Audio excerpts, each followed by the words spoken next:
దేవుని ఉన్నతమైన శ్రేష్టమైన నామమున సంఘ సభ్యులందరికీ కూడా నా వందనాలు తెలియజేస్తున్నానండి. మరి ఒకసారి ఈ విధముగా దేవుడు నన్ను నిలవబెట్టిన విధానాన్ని బట్టి దేవాది దేవునికి వందనాలు తెలియజేస్తున్నాను. ఇచ్చిన అవకాశం బట్టి పాస్టర్ గారికి, మరి సంఘ పెద్దలకు, అదేవిధంగా సంఘ సభ్యులందరికీ కూడా నా వందనాలు తెలియజేస్తున్నాను. లెంట్లోని 34వ దినం కొరకు ఏర్పాటు చేయబడిన వాక్య భాగం మనం చదవగా విన్నాము. యోహాను సువార్త 14వ అధ్యాయం 25 నుంచి 31వ వచనం వరకు మనం చదవగా విన్నాము. అయితే శాంతిని మీకు అనుగ్రహించుచున్నాను. దీనికి మరి నేను పెట్టుకున్న టైటిల్ ఏంటంటే promise of piece by prince of piece. Prince of piece promising his piece. ఆయన ఒకటే వచనం మనం చూసినట్లయితే, నేను వచనం చూసినట్లయితే 14వ అధ్యాయము 27వ వచనం, శాంతి మీకు అనుగ్రహించి వెళుచున్నాను, నా శాంతినే మీకు అనుగ్రహించుచున్నాను, లోకం ఇచ్చినట్లుగానే మీకు అనుగ్రహించలేదు, మీ హృదయం కలవరపడనీయకుడి, పెరవనీయకుడి. ఈ అధ్యాయం మనం చూసినట్లయితే, పరిశీలించినట్లయితే, ఆయన శిలువకి సమీపిస్తున్నారు. శిలువకి సమీపిస్తూ ఉన్నప్పుడు ఆయన ఇంకా శిలువను ఎదుర్కోబోతున్నారు. ఆ సమయంలో తన శిష్యులను సిద్ధపాటు చేస్తున్నారు యేసుక్రీస్తు ప్రభువారు. తన శిష్యులను ధైర్యపరుస్తున్నారు. లోకంలో మీకు శ్రమ వస్తుంది, మీరు భయపడకండి, నేను మీకు ప్రామిస్ చేస్తాను, మీకు బహుమానాలు చెల్తున్నాను. ఏంటి ఆ బహుమానాలు అంటే, మరి 3 విషయాలు ఆయన మా శిష్యులతో చెప్తున్నారు చదవబడిన వాక్య భాగంలో. ఏంటి అంటే, మొదటిది నా పరిశుద్ధాత్మను మీకు ఇస్తాను, రెండోది నా శాంతిని మీకు ఇస్తాను, మూడోది నేను మరలా తిరిగి వస్తాను. ఈ 3 విషయాలు మనం చదవబడిన వాక్య భాగంలో మనకి కనిపిస్తున్నాయి. అయితే పరిశుద్ధాత్మ గురించి కానీ ఆయన తిరిగి రావడం దాని గురించి కానీ నేను మాట్లాడను, కానీ నాకు ఇచ్చిన అంశము శాంతినే, నా శాంతినే మీకు అనుగ్రహించుచున్నాను అన్న మాట మీద నేను మాట్లాడాలనుకుంటున్నాను. అయితే మరి అధ్యాయం మొదట్లోనే మనం చూసినట్లయితే ఆయన శిష్యులతో చెప్తున్న మాట ఏంటి అంటే, మీ హృదయంలో కలవరపడనీయకుడి, వెరవనీయకుడి. మరి అదేవిధంగా ఎండింగ్లో కూడా, ఈ చాప్టర్ ఎండింగ్లో కూడా ఆయన చెప్తున్న మాట అదే, మీ హృదయంలో కలవరపడనీయకుడి, వెరవనీయకుడి. ఎందుకంటే నేనేమి ఒంటరిగా మిమ్మల్ని వదిలి వెళ్ళట్లేదు, నా శాంతిని మీకు అనుగ్రహించుచున్నాను. అయితే ఇక్కడ మనం గమనించవలసిన అవసరం ఏముంది అంటే, ఏంటి శాంతి? ఏ శాంతిని ఆయన అనుగ్రహిస్తున్నారు? అక్కడ 2 రకాల శాంతుల గురించి ఆయన చెప్తున్నారు. ఒకటి ఏంటి అంటే, ఈ లోకం అనుగ్రహించు శాంతి కాదు, నా శాంతిని నేను అనుగ్రహించుచున్నాను. ఏ శాంతిది? నా శాంతి. నేను ఇప్పటి వరకు ఏ శాంతితో అయితే నేను ట్రావెల్ చేశానో, ఏ శాంతితో అయితే నేను శ్రమలు ఎదుర్కొన్నానో, ఏ శాంతితో అయితే నేను సిలువను ఎదుర్కొనబోతున్నానో, ఏ శాంతితో నేను సమాధానం కూడా గెలవగలుగుతున్నానో, ఆ శాంతిని నేను మీకు విడిచిపెట్టి వెళ్తున్నాను, మీకు అనుగ్రహించుచున్నాను అని మనకి ఇక్కడ కనపడుతుంది. కాబట్టి మనం జాగ్రత్తగా గమనించినట్లయితే, అయితే ఈ శాంతిని మనం పొందుకోవాలంటే మనకు ఒకటి చెప్తున్నారు ఏంటంటే, కలవరపడకండి, భయపడకండి, నా శాంతిని మీకు ఇస్తున్నాను. మీరు ఎట్టి పరిస్థితుల్లో మీరు శ్రమను గురించి కానీ దేని గురించి కానీ కలవరపడదు. ఈరోజు మనం ప్రపంచంలో చూసినట్లయితే ఎక్కడ చూసినా కలవరం కలవరం కలవరం కలవరం. ప్రపంచం ఎదురు చూస్తుంది దేనికోసం అంటే, శాంతిని గురించి ప్రపంచం ఎదురు చూస్తుంది. పీస్ కోసం మొత్తం ఇండియా కాదు, వరల్డ్ ఎదురు చూస్తుంది. ఎందుకంటే ఎలాంటి భయంకరమైన పరిస్థితుల్లో మనం ఉన్నామో మనం చూస్తున్నాం. ఎంతోమంది రాలిపోతున్నారు. ఈరోజు కరోనా వస్తుంది, రేపటికి చనిపోతున్నారు. అంత భయంకరమైన పరిస్థితుల్లో సంఘంలో శాంతి లేదు, కుటుంబాల్లో శాంతి లేదు, లోకంలో శాంతి సమాధానం లేని పరిస్థితుల్లో మనం ఉంటున్నాం.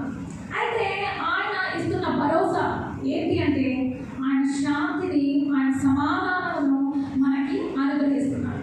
అయితే మనం చూసినట్లయితే అది లోకం సంబంధమైన శాంతి కాదు. ఈ లోకంలో కూడా మనకి శాంతి దొరుకుతుంది. కొన్నిసార్లు మనం ఆలోచిస్తాం ఏంటి అంటే, బాబాయ్ చాలా టెన్షన్గా ఉంది అని అనుకుంటాము. అది మనకి అవ్వాల్సిన కార్యం జరిగిన వెంటనే మనం మాట్లాడే మాట ఏంటంటే, అమ్మయ్య ఇప్పుడు నా మనసు ప్రశాంతంగా ఉంది. ఎంతసేపు? ఇంకొక కాంప్లికేషన్ రానంత వరకు, ఇంకొక సమస్య నీ వరకు రానంత వరకు, మళ్ళీ మీ హృదయంలో కలవాలి. కానీ ఈ యొక్క శాంతి, దేవుడు అనుగ్రహించే శాంతి ఈ లోకం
మొదటి ఆదాము చేసిన పాపం దేవుడి నుంచి మనల్ని దూరపరిచింది. దేవునికి మనకి ఉన్న సమాధానాన్ని పోగొట్టింది. మన జాగ్రత్తగా చూసినట్లయితే మరి ఆదికాండంలో మరి ఆదాము పండు తిని పాపం చేసి మరి ఆ చెట్టు చాటున దాగుతూనే ఉన్నాడు.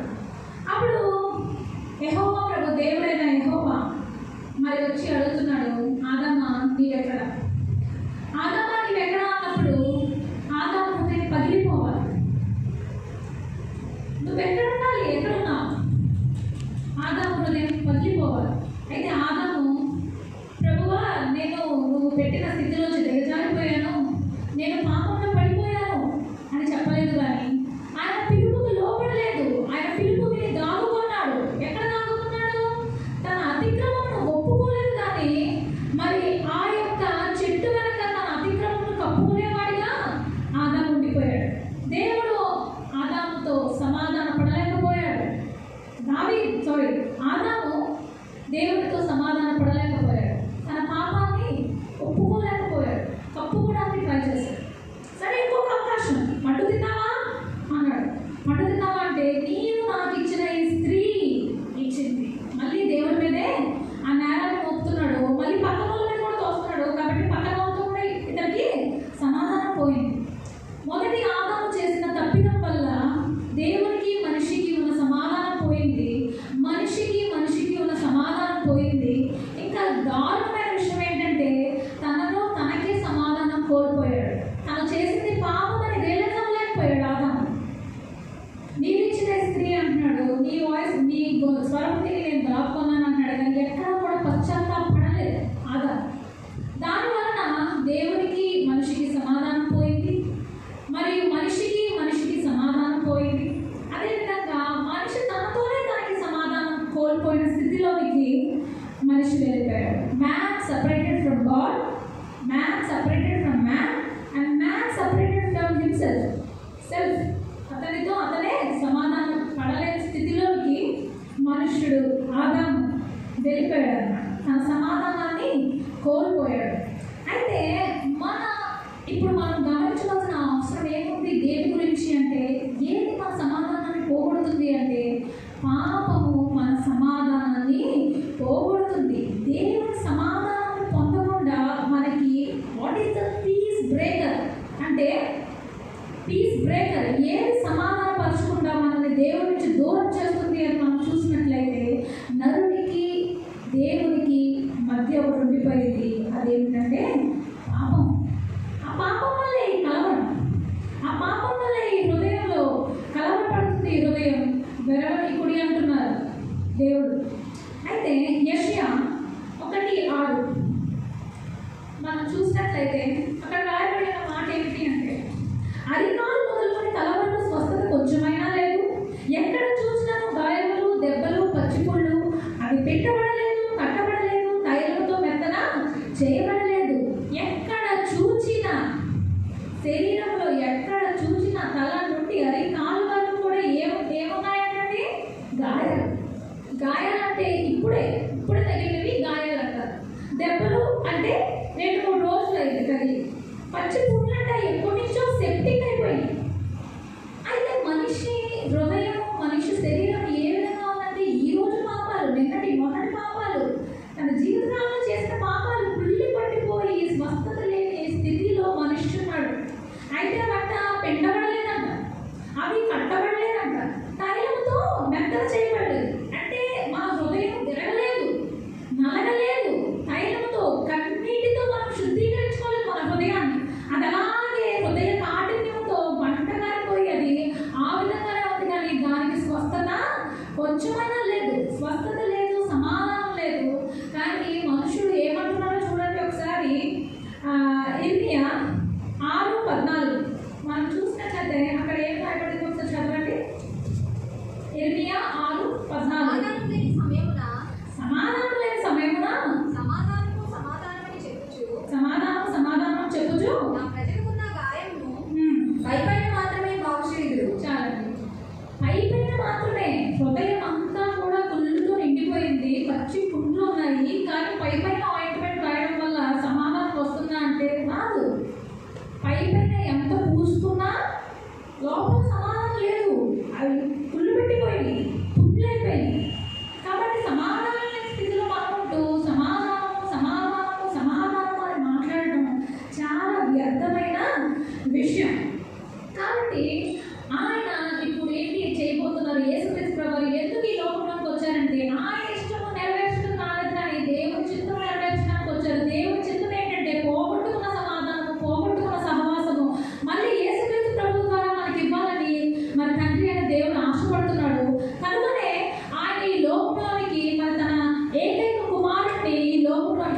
వచ్చినట్లుగా మనకి కనబడుతుంది. అయితే మొదటిగా దేవునికి మనిషికి సమాధానం. మొదటిగా ఆయన మనకు సమాధాన కారకుడై ఉండెను. ఎఫెసీ 2:16లో మనం చూసినట్లయితే తన సిలువ వలన ఆ ద్వేషము సంహరించి దాని ద్వారా వీరిద్దరిని ఏక శరీరముగా చేసి దేవునితో సమాధానపరచవలనని ఇలాగ చేసిన కనుక ఆయనే మనకు సమాధాన కారకుడై ఉన్నాడు. ఎంత గొప్ప మాట అండి! సిలువ మరణము వలన తండ్రిని మనల్ని ఏకం చేయుటకు సమాధాన పరుచుటకు ఆయనే సమాధాన కారకుడై ఉన్నాడు. సమాధాన కారకుడై ఆయనకి పెట్టబడిన పేరేంటి అంటే సమాధాన కర్తయ్యకు అధిపతి అయిన దేవుడు అంటే మన దేవుడు. ఆయన సమాధాన కర్త అయ్యుండి వచ్చి మనకి సమాధానాన్ని అనుగ్రహిస్తున్నాడు. ఎవరితో సమాధానం అంటే తండ్రితో మనకి పోగొట్టుకున్న సమాధానము ఆయన తిరిగిస్తున్నారు. అదేవిధంగా రోమా 5:1 చదవనా? కాబట్టి విశ్వాసం వలన మనం నీతిమంతులుగా తీర్చబడి మన ప్రభువైన యేసుక్రీస్తు ద్వారా దేవునితో సమాధానం కలిగి ఉంటున్నాము. దేవునితో సమాధానం కలిగి ఉంటుము. ఎలా? ప్రభువైన యేసుక్రీస్తు ద్వారా మాత్రమే. ఇంకా దేని వల్ల కూడా సాధ్యం కాదు. యేసుక్రీస్తు ప్రభువు మాత్రమే వల్ల మాత్రమే మనకి తండ్రితో సమాధానము కలుగుచున్నది. ఇంకా 2 కొరింథీ 5:18లో మనం చూసినట్లయితే సమస్తమును దేవుని వలనైనది, ఆయన మనలను క్రీస్తు ద్వారా తనతో సమాధానపరచుకుని ఆ సమాధానపరచు పరిచయం మీకు అనుగ్రహించాను. దేవునితో మనకి సమాధానం అనుగ్రహిస్తున్నారు యేసుక్రీస్తు ప్రభువారు. అయితే ఇంకా మనం చూసినట్లయితే సమాధానం కలవడం నుంచి సమాధానంకి ఎలా వెళ్ళాలి? కలవరం పడే స్థితిలో మనం ఉన్నాము, సమాధానం పొందుకోవాలి. అయితే మధ్యలో ఏం చేస్తే మనకి సమాధానం వస్తుందంటే ఒక్కటే చెయ్యాలి. అది ఏంటంటే పశ్చాత్తాపం. ఆ పశ్చాత్తాపం లేదు ఎవరిలో అంటే ఆదాములో. కాబట్టి ఆ పశ్చాత్తాపం లేనిదే సమాధానం రాదు. 2వ రాజుల గ్రంథము 9వ అధ్యాయము 22వ వచనం మనం చూసినట్లయితే అక్కడ ఒక అద్భుతమైన మాట కనిపిస్తుంది. ఆ మాట గట్టిగా చెప్పమన్నా. అంతటా యెహోరాము యోబును చూచి, యోబు సమాధానమా అని అడుగగా, యోబు నీ తల్లి అయిన యెజబెలు జారత్వములను చిల్లకి తమ్ములను ఇంత అపరిమితమై ఉండగా సమాధానం ఎక్కడి నుండి వచ్చినను. ఎంత చూడండి, అసలు నీ తల్లి అయిన యెజబెలు జారక్రియలు చెల్లంకి తన క్రియలు ఉండగా సమాధానం ఎక్కడి నుంచి వచ్చును? పాపంలో ఉన్నావు, జాగ్రత్తగా ఉన్నావు, పరిశుద్ధత లేదు. నేను సమాధానమా అని ఎలా వస్తున్నావు నా దగ్గరికి అని దేవుడు అడుగుతున్నాడు మనల్ని. ఏ విధంగా అయితే యెహోవాను అడుగుతున్నారు, ఆ విధంగా దేవుడు అడుగుతున్నాడు మనల్ని. ఏ విధంగా వస్తున్నారు మీ దగ్గరికి? నా దగ్గరికి ఎలా వస్తున్నావు? పశ్చాత్తాపం లేదు, కన్నీరు విడిచడం లేదు, నీ పాపం గురించి నువ్వు క్షమాపణ అడగడం లేదు. సమాధానమా అనేది నా యొక్కకి ఎందుకు వస్తున్నావు, ఎలా వస్తున్నావు అని దేవుడు ఈరోజు మనల్ని అడుగుతున్నాడు. అయితే ఇప్పుడు చదవబడిన పాఠం వాక్య భాగం మనం చూసినట్లయితే నిజంగా దావీదు, కీర్తనాకారుడైన దావీదు 51వ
చేశారు.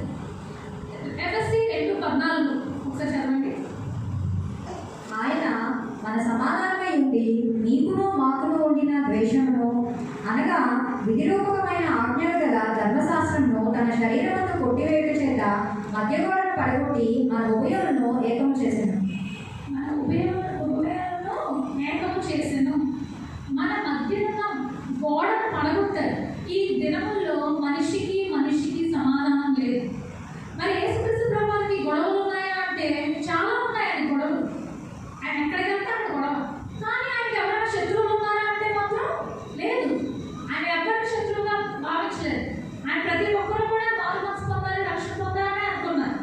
కాబట్టి మనిషికి సమాధానం. ఒకవేళ మనం అనుకుంటున్నామేమో దేవుడితో నాకు సమాధానం ఉంది చాలు అనుకుంటున్నామేమో, కానీ సరిపోదు. మనిషికి సమాధానం ఉండాలి.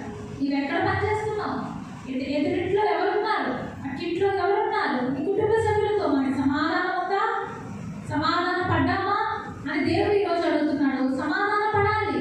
మరి మనం చాలాసార్లు మరి మన పాస్టర్ గారు కూడా చాలాసార్లు చెప్పారు ఏంటి అంటే మరి సిలువ మరి ఈ అడ్డంగా ఉన్నది ఏంటి అంటే దేవునికి మనిషికి సమాధానమై ఉన్నది అని. మరి ఈ నిలువ గీత వచ్చేసి ఈ అడ్డగీత వచ్చేసి మనిషికి సమాధానం అని, ఈ నిలువ గీత వచ్చేసి దేవునికి మనిషికి సమాధానం అని మరి చాలా మంది చెప్తారు. కాబట్టి మనం ఏంటంటే దేవునితో సమాధాన పడాలి, మన ప్రక్క వారితో ఇతరులతో కూడా మనము సమాధాన పడాలి. మరి దాని గురించి మరి మొదటి పేతురు పత్రికలో కూడా చెప్తారు మనిషితో మనిషి సమాధాన పడాలి. కాబట్టి మనము సమాధాన పడుతున్నామా అన్నది మాత్రం మనం ఒకసారి చూసుకోవాలన్నమాట. మనం సమాధాన పడుతున్నాం. ఎందుకంటే ఆయన అందరినీ ఏకంగా చేశారు. ఆయనకి ఏ తారతమ్యాలు లేవు. దేవునికి ఆయన ఏ భేదం లేదు. ఇప్పుడు గ్రీసు దేశస్థుడైనా, యూదుడైనా, అన్యజనులైనా, పాపులైనా, కాపులైనా ఎవరైనా ఆయనకు ఒకటే. ఆయనకి ఏ తారతమ్యాలు లేవు, ఏ భేదాలు లేవు. ఆయన అందరినీ మన ఉభయులను ఏకం చేశారు. మనలో మనకి ఉంటుంది కానీ ఆయనకి మాత్రం ఏ తారతమ్యాలు ఏ భేదాలు కూడా దేవుడికి లేవు. కాబట్టి రెండవదిగా మనము మనుషులతో సమాధాన పడాలి. మూడవదిగా చూసినట్లయితే మనకు మనమే సమాధాన పడాలి. ఆదాము ఎప్పుడు కూడా అనుకోలేదు నేను పాపం చేశాను కాబట్టి ఏదేదో కనుకలో వచ్చి దోషిపడ్డానంత ఎప్పుడు అనుకోలేదే. మనం అనుకోవాలి. నీవెవరు అని ఎవరైనా అడిగినప్పుడు మనకి ముందుగా ఏం గుర్తొస్తుందంటే ఏదైతే చెప్తే వాళ్ళు ఇంప్రెస్ అవుతారో అది మనం చెప్పాలి. ఏం చెప్పాలి? నేను ఏమని చెప్పాలి? నాకున్నది ఏంటో అది చెప్పాలి అని అనుకుంటాం. మీరెవరు సిస్టర్, మీరెవరు బ్రదర్ అంటే బ్రదర్ నేను డాక్టర్, నేను ఇంజనీర్, నేను లాయర్, నేను ఈ ప్రొఫెషన్లో ఉన్నాను అని చెప్పి సంకల్పం గుర్తుకునే మనం చాలామంది ఉన్నాము. కానీ దేవుడు మనలో ఎటువంటి సమాధానం కావాలని కోరుకుంటున్నాడు అంటే నేను పాపిని. ఆ సమాధానం పౌలు భక్తుడు పొందుకున్నాడు. పౌలు భక్తుడు నేను పెద్ద పెద్ద స్కాలర్ని, నేను నాకు ఎంతో నాలెడ్జ్ ఉంది, ఎంతో ఉన్నతమైన స్థితిలో ఉన్నాడు సౌలు భక్తుడు. కానీ పౌలుగా మారిన తర్వాత అవి ఏమీ చెప్పట్లేదు. నాకు రోగ పరిస్థితి ఉంది కానీ గమేలియాలో పాఠం దగ్గర నేను అభ్యాసం చేశానని కానీ ఇవేమీ చెప్పట్లేదు. ఏం చెప్తున్నాడంటే అపోస్తులలో నేను చెప్పినవాడును, పాపులలో నేను ప్రధానుడును, అయ్యో నేను ఎంత దౌర్భాగ్యుడను అని ఇలా తను తగ్గించుకుంటున్నాడు. ఎవరైతే తను తగ్గించుకుని తన స్థితి ఏంటో ఎరుగుతారో వారే తమతో తాము సమాధాన పడినట్టు. కాబట్టి ఈ దినం మరి దేవుడితో సమాధాన పడాలని కోరుకుంటున్నాడు, మన ఇతరులతో సమాధాన పడాలనుకుంటున్నారు, ఇంకా మనతో మనమే సమాధానం పొందుకోవాలి అని దేవుడు ఆశపడుతున్నాడు. పౌలు భక్తుల గురించి మనం ఆలోచించినట్లయితే మొత్తం 14 పత్రికల్లో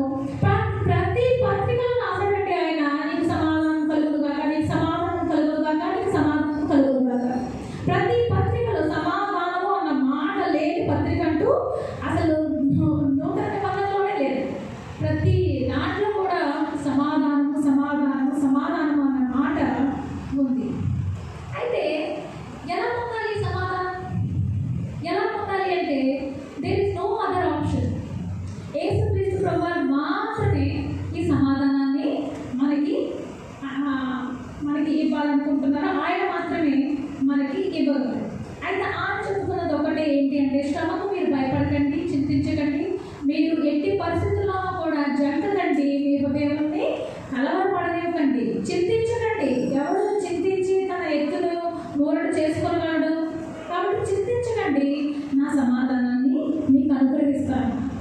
యోహాను సువార్త 16:33. నా యందు మీకు సమాధానం కలుగునట్లు ఈ మాట మీతో చెప్పుచున్నాను. లోకంలో మీకు శ్రమ కలుగును, అయినను ధైర్యం తెచ్చుకుని నేను లోకంలో జయించున్నానని. లోకములో మీకు శ్రమ కలుగును. ఆయన ఎక్కడ కూడా ఆయన పరిచర్యలో ఎప్పుడూ కూడా మీకు శ్రమ కలగదు అన్న మాట ఎప్పుడు యేసుక్రీస్తు ప్రభువు చెప్పలేదు.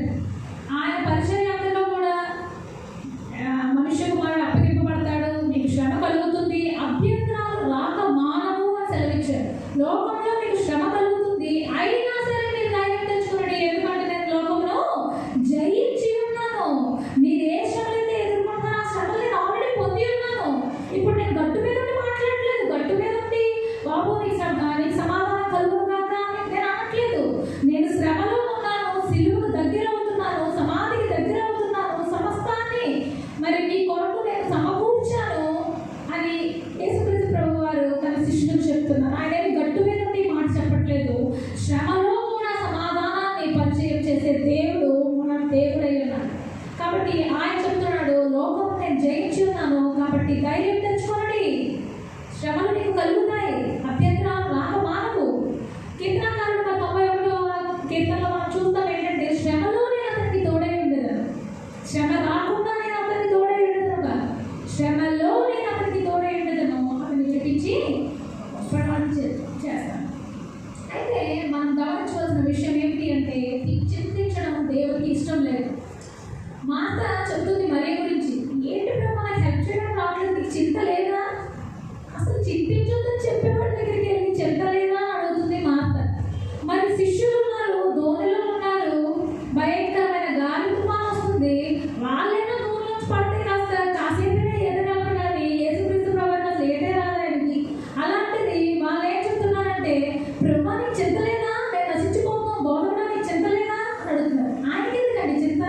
ఆయన సమాధాన కర్త అయిన అధిపతికే చింత? ఆయనకి చింత లేదు, ఆయనకి చింత లేదు, ఆయన సమాధానాన్ని అనుగ్రహించే దేవుడు ఆయన. కాబట్టి నెబుకద్నెజర్ అంటున్నాడు, నీకు ప్రత్యుత్తరం, నెబుకద్నెజర్తో చెప్తున్నారు షడ్రక్ మేషక్ అబేద్నెగోలు ఏంటంటే, నీకు ప్రత్యుత్తరం ఇవ్వవలసిన చింత మాకు లేదు, ఎందుకంటే మాకు సమాధానం ఉంది, చేస్తే చచ్చాము, నీ గురించి మేము చింతపడేది ఏంటి అని చెప్తున్నారు. మరి హబక్కూకు గ్రంథంలో కూడా మనం చూస్తాం ఏంటంటే, ఎంతో చింతించు ఎంతో బాధపడుతున్న హబక్కూకు 3వ అధ్యాయానికి వచ్చేటప్పటికి ఒక్కసారిగా ఏమంటాడంటే, అర్జునుడి చెట్లు పుయ్యకుండిగాను, ద్రాక్ష చెట్లు పుయ్యకుండిగాను, ఏమి లేకపోయినా, పశువులు లేకపోయినా, తొట్టెలు ఏమి లేకపోయినా నేను యెహోవా యందు సంతోషిస్తాను. అటువంటి సమాధానము, అటువంటి సంతోషము మనం కలిగి ఉన్నామా అన్నది మనం ప్రశ్నించుకోవాలి. ఆదాము పోగొట్టుకున్నాడు కానీ దావీదు పోగొట్టుకోలేదు, యోనా పోగొట్టుకున్నాడు కానీ పేతురు పోగొట్టుకోలేదు, ఏసావు పోగొట్టుకున్నాడు కానీ జక్కయ్య పోగొట్టుకోలేదు. ఆ సమాధానంతో ఉన్నారు, వాళ్ళు సమాధానాన్ని పొందుకున్నారు, ఎందుకంటే వాళ్ళు పశ్చాత్తాపడ్డారు. పశ్చాత్తాపం లేదే సమాధానము లేదు. కాబట్టి పాత నిబంధనలో మన గొప్పది ఏది అని మనం చూసినట్లయితే, మరి సొలొమోను భక్తుడు మనకి జ్ఞాపకం వస్తాడు. ఎందుకంటే పాత నిబంధనలో హైలైట్ చేసింది ఏంటి అంటే, జ్ఞానాన్ని హైలైట్ చేశారు. జ్ఞానం ఎందుకు సొలొమోను భక్తుడు ఎంతో జ్ఞానవంతుడు, అతను ఎందుకు గొప్పవాడయ్యాడంటే, నీకేం కావాలి యెహోవా ప్రభువు అడుగుతాడు, నీకేం కావాలి సొలొమోను, నీకు దీర్ఘాయువు కావాలా, నీకు ఆస్తిపాస్తులు ఐశ్వర్యం కావాలా, నీ శత్రువుల మీద బలం కావాలంటే, సొలొమోను మహాభక్తుడు చెప్తున్న మాట ఏంటి అంటే, నాకు ఈ ప్రజల్ని ఏలడానికి జ్ఞానం కావాలి. ప్రజల్ని ఏలడానికి తనకి ఏం కావాలంటే జ్ఞానం కావాలి. జ్ఞానాన్ని కోరుకున్న మరి సొలొమోనుకి ఏం దక్కిందంటే ఐశ్వర్యము దక్కింది. అదేవిధంగా మరి అన్ని రాజ్యాల మీద గెలుపును కూడా అన్నీ కూడా దేవుడు అతనికి అనుగ్రహించినట్లుగా చూస్తున్నాం. అయితే మరి జ్ఞానానికి మించింది ఏదైనా ఉందా? జ్ఞానానికి మించింది ఏదైనా ఉందా అంటే, మరి మనకి కొలస్సీ పత్రిక 3:15 కనిపిస్తుంది, క్రీస్తు అనుగ్రహించు సమాధానము మీ హృదయంలో ఏలచున్నది. మనుషుల్ని ఏలాలంటే జ్ఞానం కావాలంటండి, హృదయాలని ఏలాలంటే ఏం కావాలి? సమాధానం కావాలి. దేవుని యొక్క సమాధానము మీ హృదయములలో ఏలనీయుడి. ఇంకా ఒక అద్భుతమైన మాట పౌలు భక్తుడు చెప్తున్నాడు ఫిలిప్పీయులకు రాసిన పత్రిక 4:7 ఏంటంటే, జ్ఞానానికి మించిందా? సమస్త జ్ఞానానికి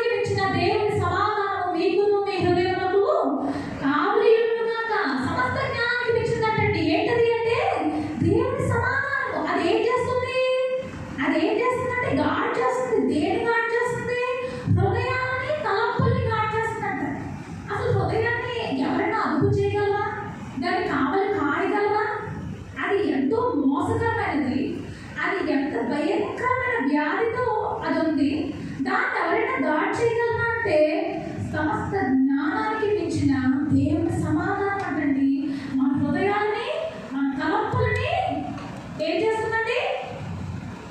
మన హృదయాన్ని, తలంపులకి కావలి కాస్తుంది దేవుని యొక్క సమాధానం. కాబట్టి జ్ఞానమేమో ప్రజల ఏలుటకు, సమాధానము మన హృదయాన్ని, మన తలంపుల్ని, మనమే ఏమాలంటే మనకి సమాధానం అవసరం. కాబట్టి ఈ దినం మనం ఏం కావాలి మనకి అంటే మనం సమాధానాన్ని పొందుకోవాలి.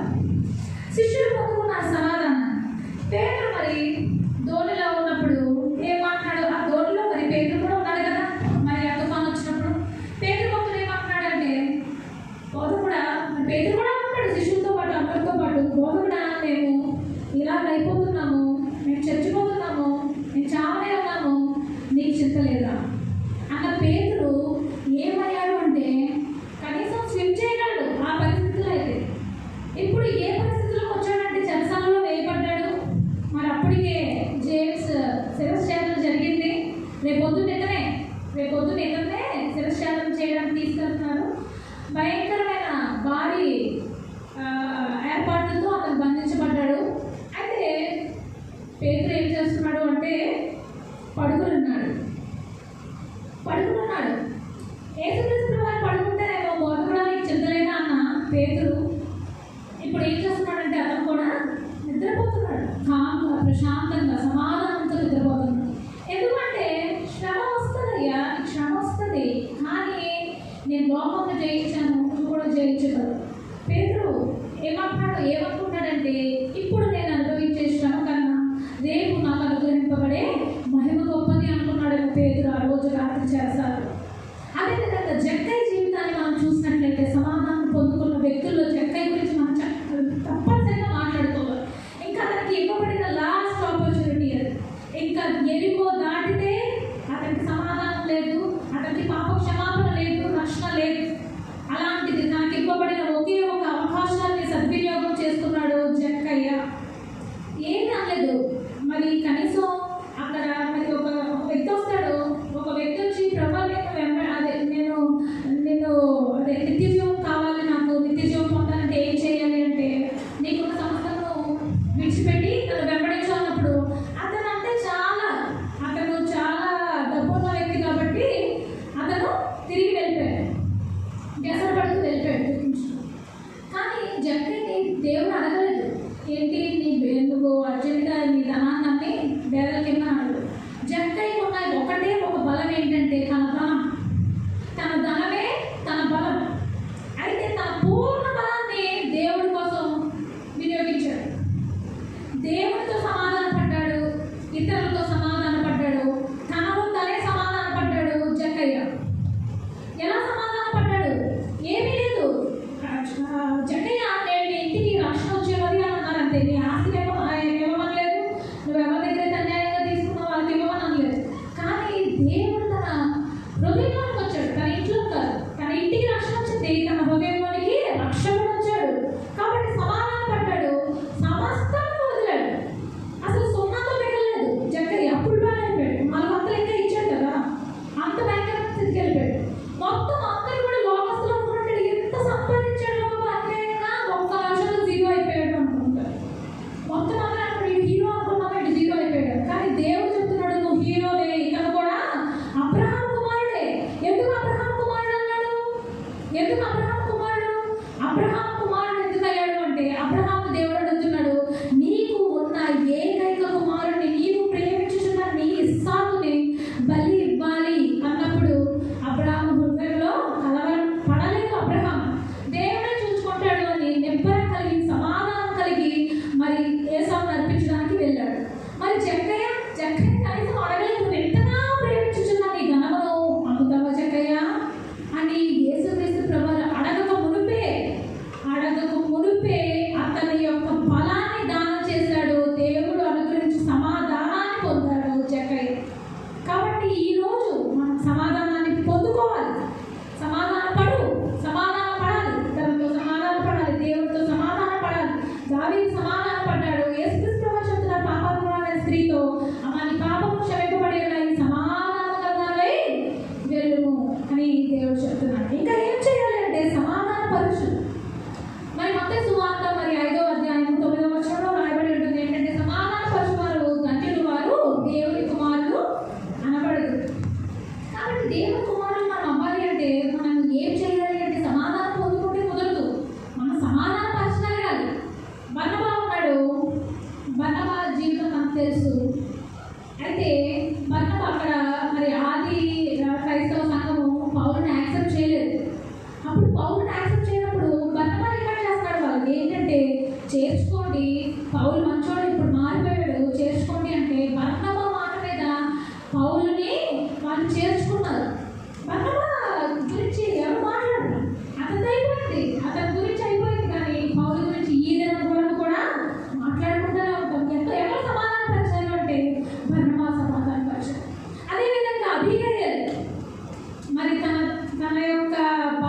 అబీగైల్ ఆపిందో ఆ విధంగానే మరి యేసుక్రీస్తు ప్రభువారు తండ్రి నుంచి మనకు వచ్చే ఉగ్రతను కూడా ఆ విధంగా ఆపి సమాధానపరిచారు. కాబట్టి మనం సమాధానపరిచే వారుగా ఉండాలి.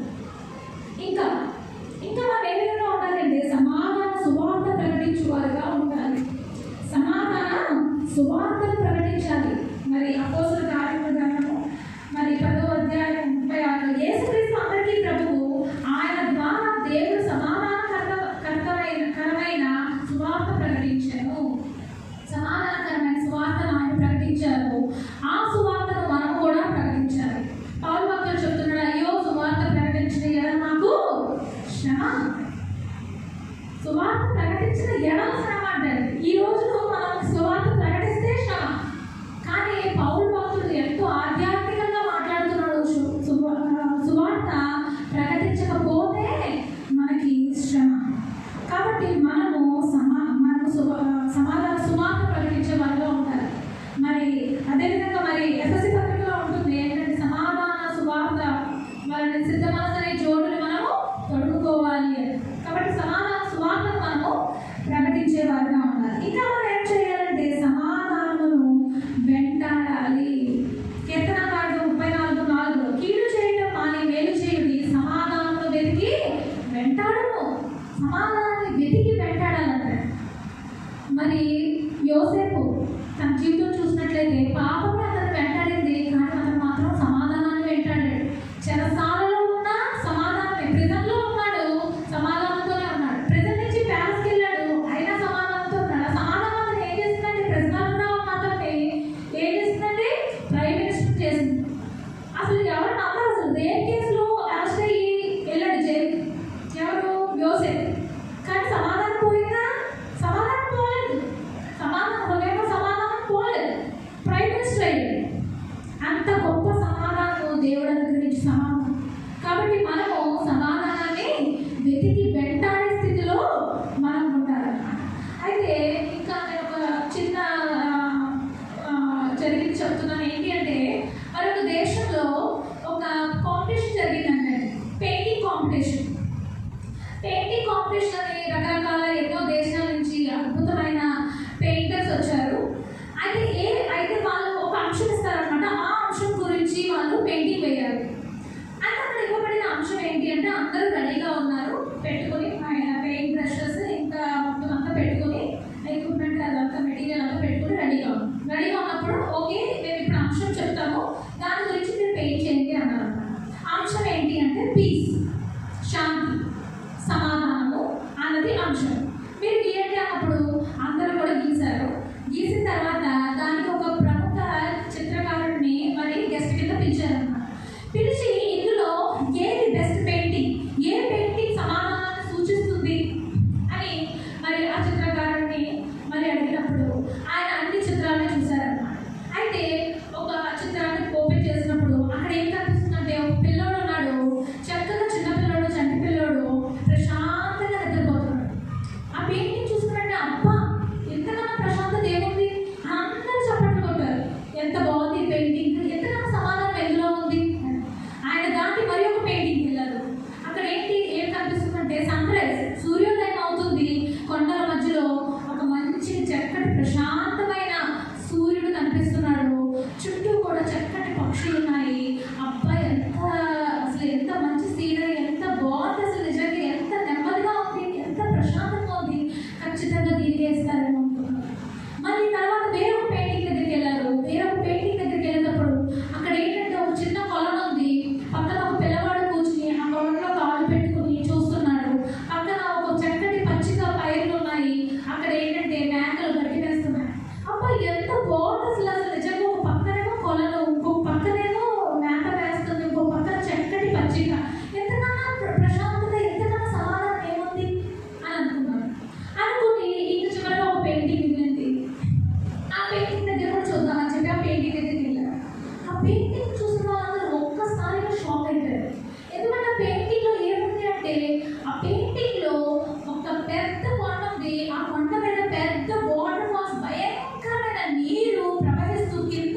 పెయింటర్ చెప్పేటప్పటికి ఎవరు ఒప్పుకోలేదు. ఏం మాట్లాడుతున్నారు సార్ మీరు? ఒక పక్కనేమో పిల్లలు చక్కగా ప్రశాంతంగా పడుకున్నాడు, అందులో మీకు శాంతి కనపడలేదా? చక్కగా పైరు గాలి అదే పైరు దగ్గర చక్కగా మేకపిల్ల పచ్చికలో ఉంది, అందులో మీకు సమాధానం, అందులో మీకు శాంతి కనపడలేదా? చక్కగా సూర్యోదయం ఉంది, అందులో మీకు శాంతి కనపడలేదు. ఇంత భయంకరమైన శబ్దంతో వాతావరణం ఎంత భయంకరంగా ఉంటే, ఇంత ప్రళయంలాగా మీకు ఉంటే, ఇంత గాలి, ఇంత నీరు, ఇంత శబ్దం ఉంటే ఇందులో మీకు సమాధానం ఏ విధంగా శాంతి మీకు కనిపించిందండి అంటే, ఆ పెయింటర్ చెప్తున్నాడు, మీరు గాలిని చూస్తున్నారు, కింద నీళ్ళని చూస్తున్నారు, తుఫాన్ని చూస్తున్నారు, ఊగిపోయిన చెట్లను చూస్తున్నారు, భయంకరమైన పరిస్థితిని మీరు అందరూ చూస్తున్నారు. కానీ ఇంత తుఫాన్లో కూడా, ఇంత భయంకరమైన ప్రళయంలో కూడా మరి అక్కడ ఒక చెట్టు ఉంది, ఆ చెట్టు ఉండిపోయే ఉంది. కానీ ఆ చెట్టులో, ఆ చెట్టు కొమ్మ దగ్గర ఒక చెట్టు మీద పిట్ట ఒకటి గూడు కట్టుకుని ఉంది. ఆ గూడులో తను ఆ పక్షి రెక్కల కింద 2 పిల్లలు ప్రశాంతంగా నిద్రపోతున్నాయి. ఎంతకన్నా ప్రశాంతమైనది ఏముంది అంటే, ప్రశాంతమైన వాతావరణంలో ప్రశాంతత మనం కాదు, కానీ అనుకూలమైన వాతావరణంలో మనకి ప్రశాంతత కాదు, కానీ వ్యతిరేక సమయంలో, ప్రతికూల సమయంలో కూడా మనం ప్రశాంతంగా ఉండడమే అసలైన శాంతి, అసలైన సమాధానం అని ఆ పెయింటర్ చెప్పడం జరిగిందంటే నిజమే కదా. ధోనిలో ఉన్నారు, చుట్టూ ప్రళయం, భయంకరమైన ప్రళయం, భయంకరమైన తుఫాను, భయంకరమైన గాలి, ధోని ఇరిగిపోతుందో తెలియదు, బోర్డా పడిపోతుందో తెలియదు. ఈయనకి అందులో కొంతమంది గజి ఈతగాళ్ళు ఉన్నారు, ఆమెకి ఇంకా భయమైపోతుంది, ఈతొచ్చి కూడా భయమైపోతుంది. అయితే యేసుక్రీస్తు ప్రభువుని లేపిన వెంటనే ఆయన లేచి వాతావరణాన్ని గద్దించారు. ఏమని గద్దించుంటారు?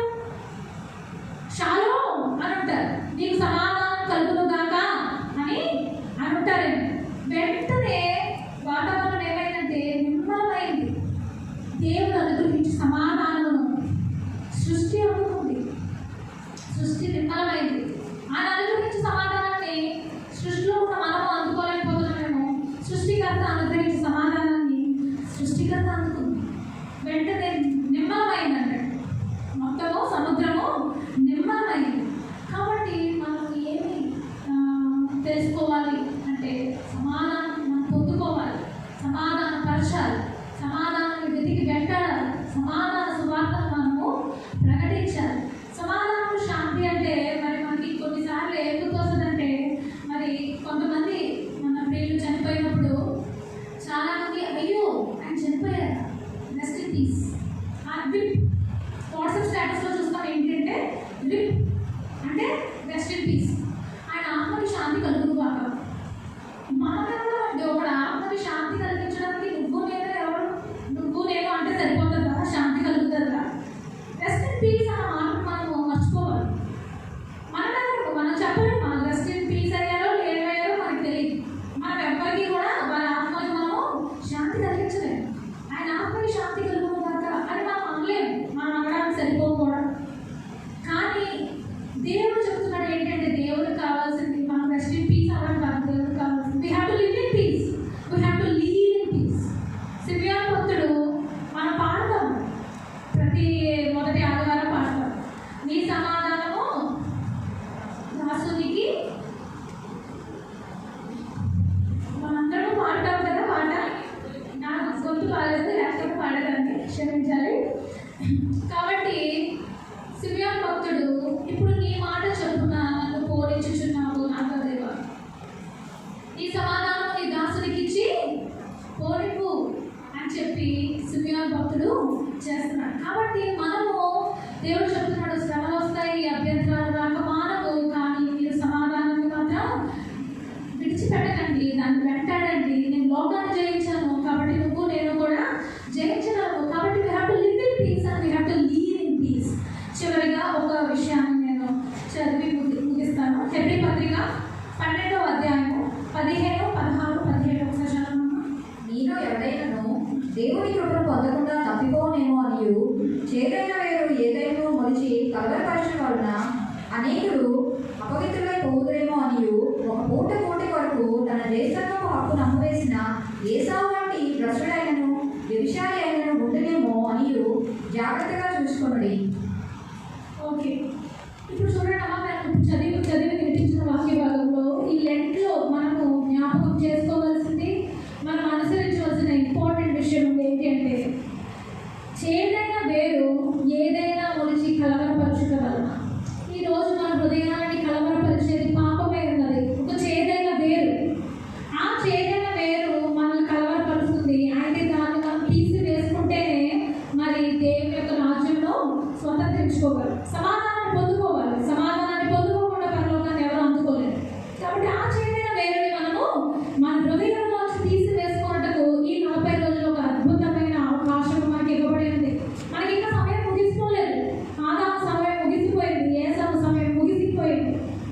యోధాకి సమయం లేదు ఇంకా, కానీ మనకి ఇంకా సమయం ఉంది. సమయాన్ని సద్వినియోగం చేసుకుందాం.